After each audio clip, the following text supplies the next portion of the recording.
All right, our 2014 problem number 4 with the reunion members and investigating the income that best describes that class, that university alumni class. So the first question referenced why should we, and it talked about this article in this headline and so on and so forth. So, what would be the statistical advantage of using the median instead of the mean?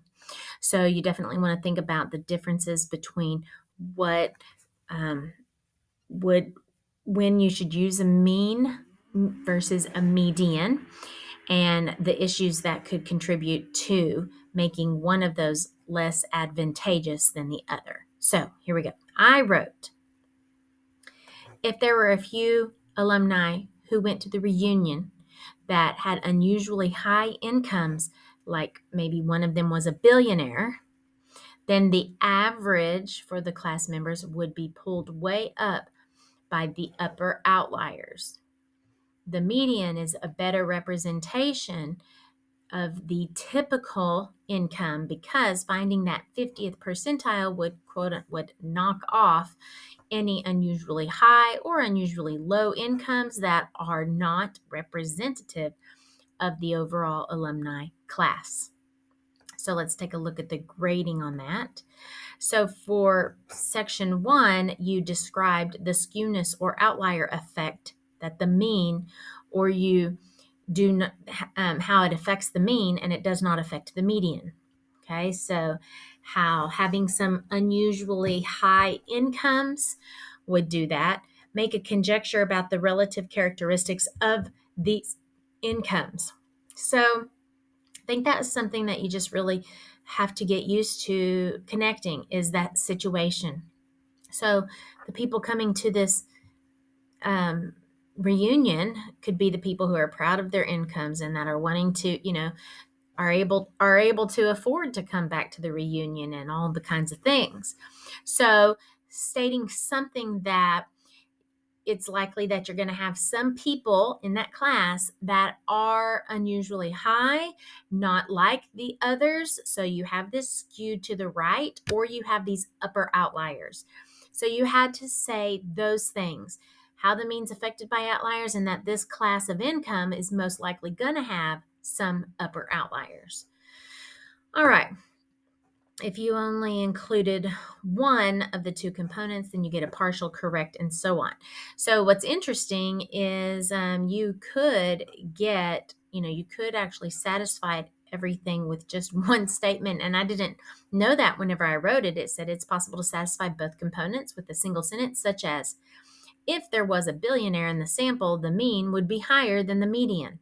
Okay, so I didn't, like I said, I don't even look at these grading guidelines when I'm doing my writing out my stuff, and I just hope that it comes out okay whenever I come and do the grading. Let's see. Look at these ones that are not acceptable. To say, don't use the mean for skewed distributions or distributions with outliers. See how this is just too generic and does not have context. It just sounds like a basic definition. Similarly, use the median for skewed distributions and distributions with outliers. So that just sounds definitional, and it doesn't connect to the context of this problem with the alumni, or if it has an incorrect statement about the mean and the median and that kind of thing. All right, let's go to the next one. So component 2. So there's actually 2 points or 2 components to this part B. So let's take a look at the first one. Had to do with explaining which method. In fact, let's look at the grading really quickly. So section 2 is if you identify, you choose method 2 as the better sampling method, okay? And you describe both of the characteristics of method 1 and method 2. So what makes method 1 bad, and what makes method 2 better? So you had to do all of that. You cannot just say method 2 is good because here's the things method 2 is good about. you had to make some comparison of the things that it has above and better than method 1. If the response chooses to and includes only one of the two components above, so you only talk about method 2, or if it includes both components but it does not choose a method. So you talk about method 1 and you talk about method 2, but you never say which one you would choose. Now, they did have some notes in that, and they said something to this effect. If you compared the two methods, such as saying that method 1 is more biased and a problem and a less of a problem with method 2, then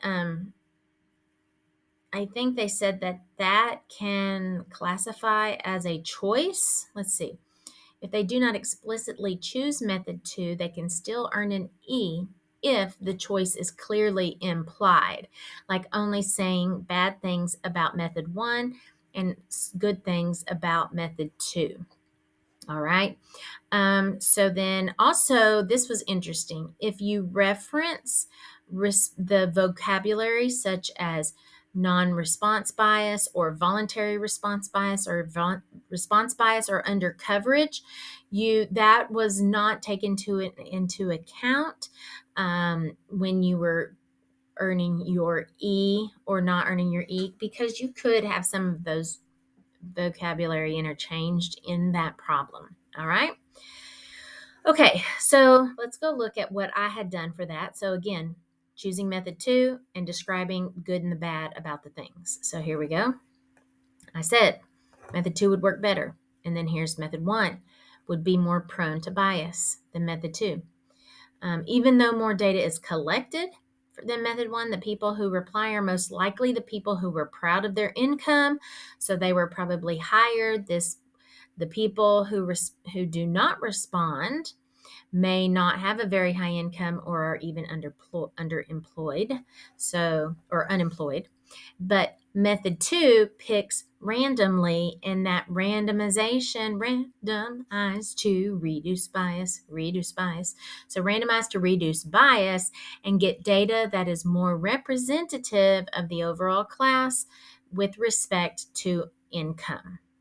All right, let's go look at the third section for points in that piece. So here we go. Section 3 is scored as followed. Indicates income of the responders may be different from the income of the non-responders. Interesting. See, those people who respond are proud of their income, so they're most likely higher. And then, how I said the people who don't respond maybe have low incomes or who are unemployed. Okay, that satisfies that. Indicates the biased sampling method may produce a misleading estimate or conclusion about the average income, including direction. So the sample average is likely higher than the population's average. I am not sure I did that. We'll go and look, but I think I might have missed that. Now, here is a note though. A single sentence can satisfy the first component of section 2 and the first component for section 3. So that's by saying rich people are more likely to respond. So let's see.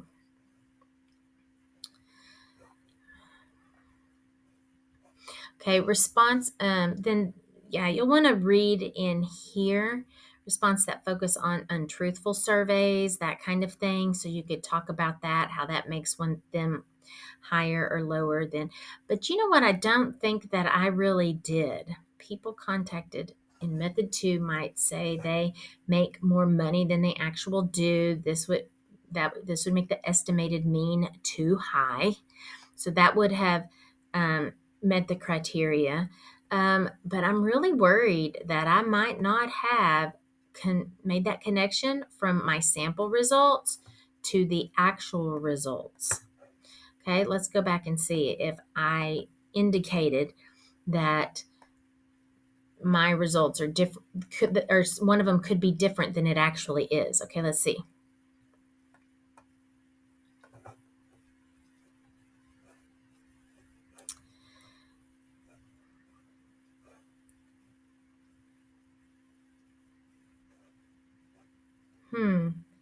Okay.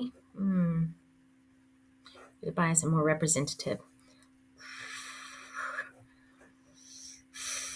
I'm really worried that I did not make that final connection of how the sample result was likely to be higher than the real population result. Different than indicates income of the responders may be different from the income of the non-responders. Well, I did do that, but then indicates that the biased sampling method may produce misleading estimate about the average income, including the direction. Okay, I did. So look here. I said, okay, yeah, I did say the ones that reply are most likely different than the ones who do not respond, but I did indicate that direction, that these most likely were proud, and which implies it's probably higher incomes, and then who do not respond, they're low, they do not have very high incomes, or they are even unemployed. Okay. Whew.